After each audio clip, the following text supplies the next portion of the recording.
All right, you guys have been asking for it, so here is the video on my shooting style.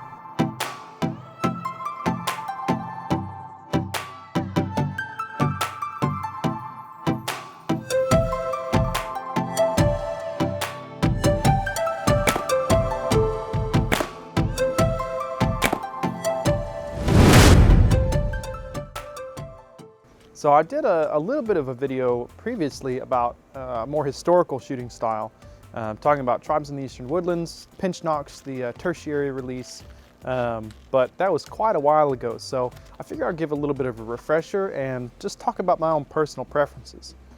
So I've got my black locust recurve here. I've got a set of 3 arrows, and these arrows of course are fitted with the traditional nocks, and they don't have any points on them whatsoever, just the sharpened wood end.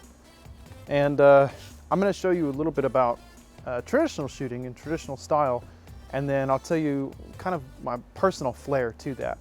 So traditionally, your bow, of course, whichever hand you shoot with, your arrow goes on top of your knuckles, right? And then on this side here, your thumb goes on the side of the nock. Your pointer finger knuckle goes on just the opposite to pinch that. And then your tip of your pointer finger and your ring finger, or your middle finger, go on the string to pull the string itself. That is how we shoot traditionally, especially if I'm doing any type of events or films, etc. That's the way that I will draw my bow. I also use what's known as a split finger or Mediterranean style release, which is what a lot of modern shooters use, where you actually hold the string itself in your fingers and pinch the arrow in between your pointer and middle finger. So I shoot like that, just about as much almost as I shoot with a tertiary release. Take a couple of shots here with each individual style, show you what that looks like. Now I usually snap shoot, which means that I don't have a draw, hold, and then release. I release as soon as that arrow gets back to my release point, which honestly could be anywhere, usually close to my face though.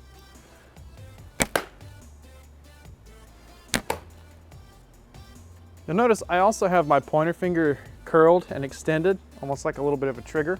And that just helps to provide a little bit longer shelf for the arrow to slide on as it's leaving the bow. So if you have any sort of issue with your nocking point height, that provides a little bit less of a pivot for that arrow to kind of cant off of. It helps to guide it a little bit straighter.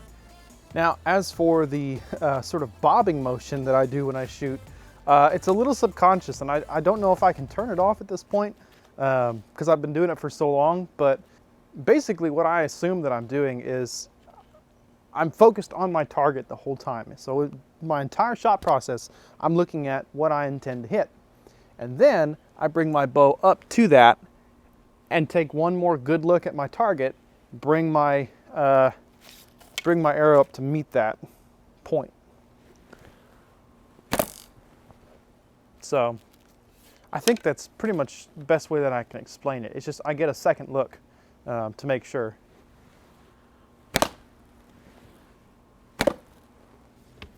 Some people have said, now, if you're going to go hunt, you can't do that because you're waving your bow all around. You're going to hit something. You're going to scare away your game.